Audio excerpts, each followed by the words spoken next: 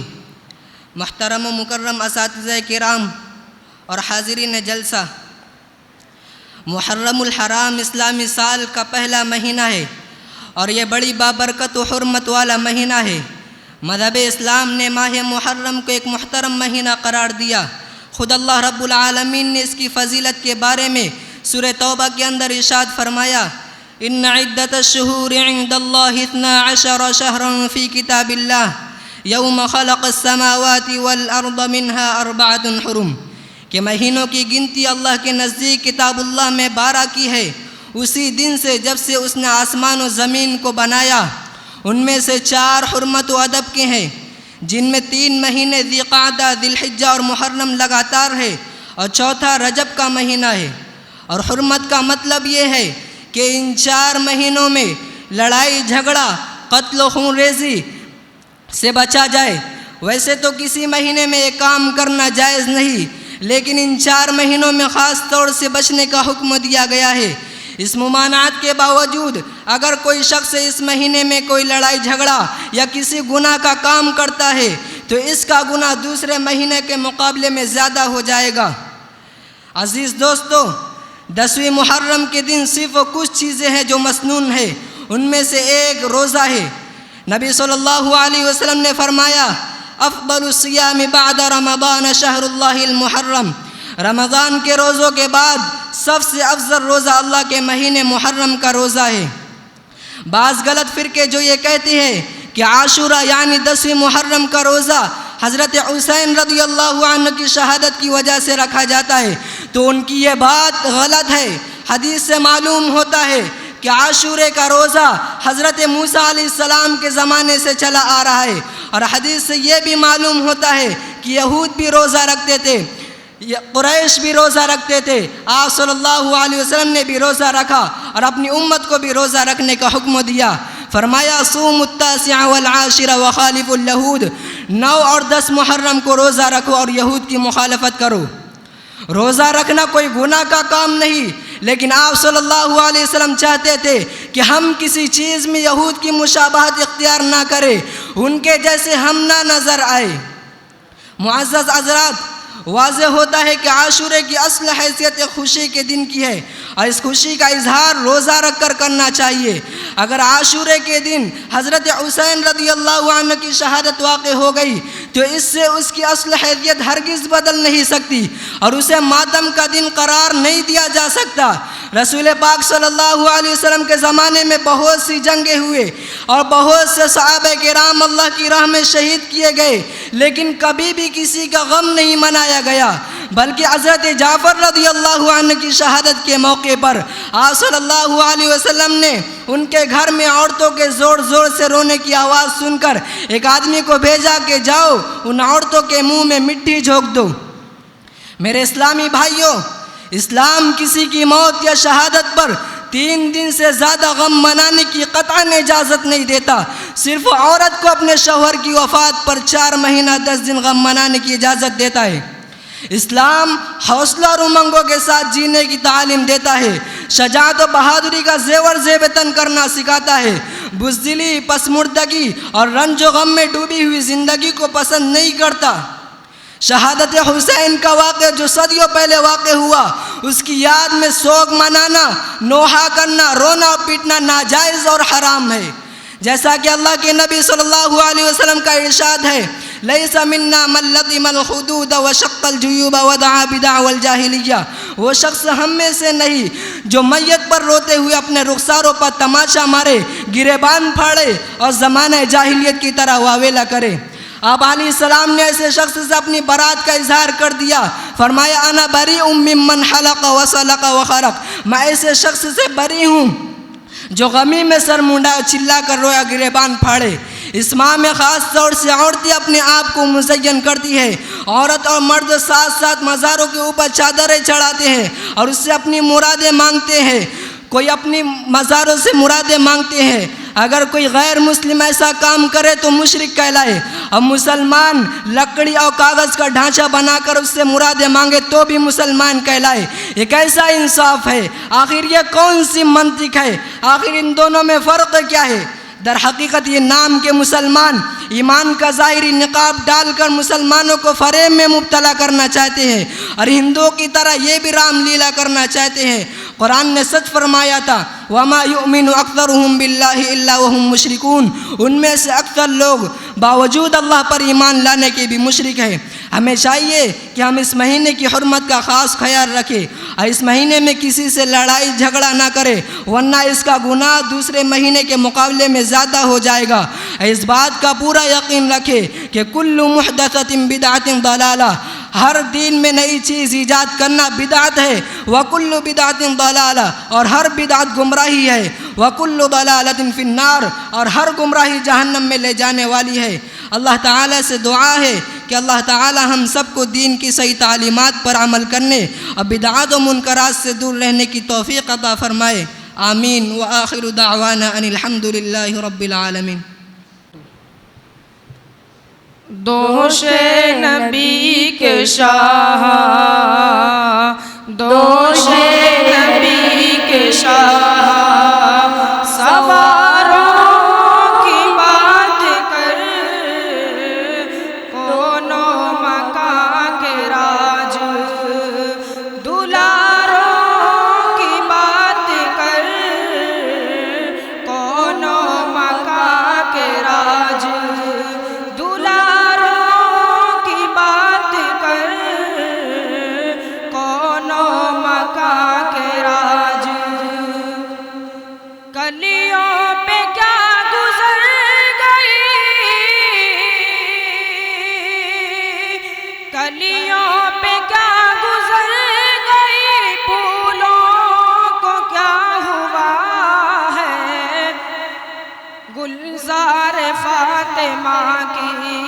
گلزار فاطمہ کی، بہاروں کی بات کر، دوش نبی کے شاہ، سواروں کی بات کر، کونوں مکان کے راج، دلاروں کی بات کر، کونوں مکان کے راج،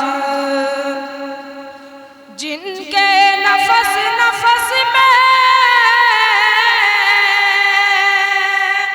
جن کے نفس نفس میں تھے قرآن کھلے ہوئے، ان کربلا کے سینہ فگاروں کی بات کر، دوش نبی کے شاہ، سواروں کی بات کر، کونوں مکان کے راج، دلاروں کی بات کر، کونوں مکان کے راج، خلد بری ہے جن کے،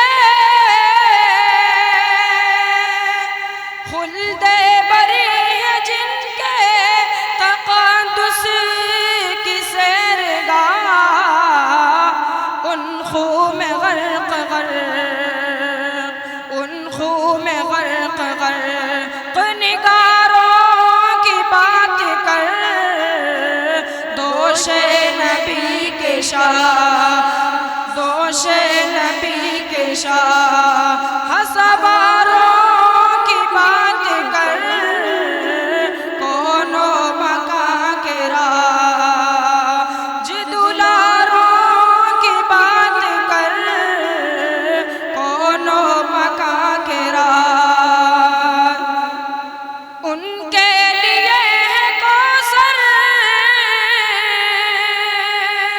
ان کے لیے ہے کوثر و تسنیم،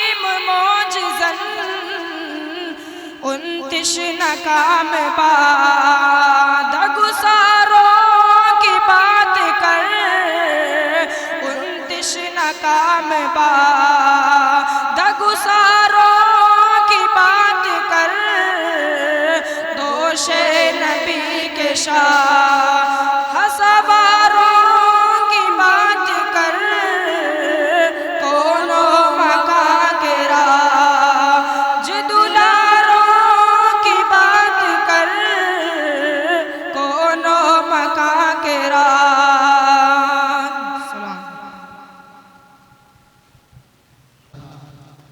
یہ تھے رفیق محترم حسان اور محمد ذکی، جو اپنی خوبصورت آواز سے منقبت حسین رضی اللہ تعالیٰ عنہ پیش فرما رہے تھے. یقیناً حضرات منقبت ایسی تھی کہ سنا جاتا تو سنتے رہتے. کہا تھا کہ کہہ دو غم حسین منانے والوں کو، مومن کبھی شہداء کا ماتم نہیں کرتے، روئے وہ جو منکر ہیں شہادت حسین کے، ہم زندہ جاوید کا ماتم نہیں. ہمارا یہ پروگرام اور لمبا تھا، لیکن وقت کی قلت ہونے کی وجہ سے ہمارے دو عربی تقریر والے رفیق محترم اور ایک اور طالب علم جو مراٹھی تقریر کرنی تھی ان کو یہ رہ گئے ہیں. انشاءاللہ ہم ان کے ساتھ کے جام کا، میدان کربلا میں شہادت کے جام کا، اسلام کا پرچم ہے نبی کے غلام کا، سنی نہ وہابی نہ شیعہ کے امام کا، سکہ چلے گا تو بس محمد کے نام کا.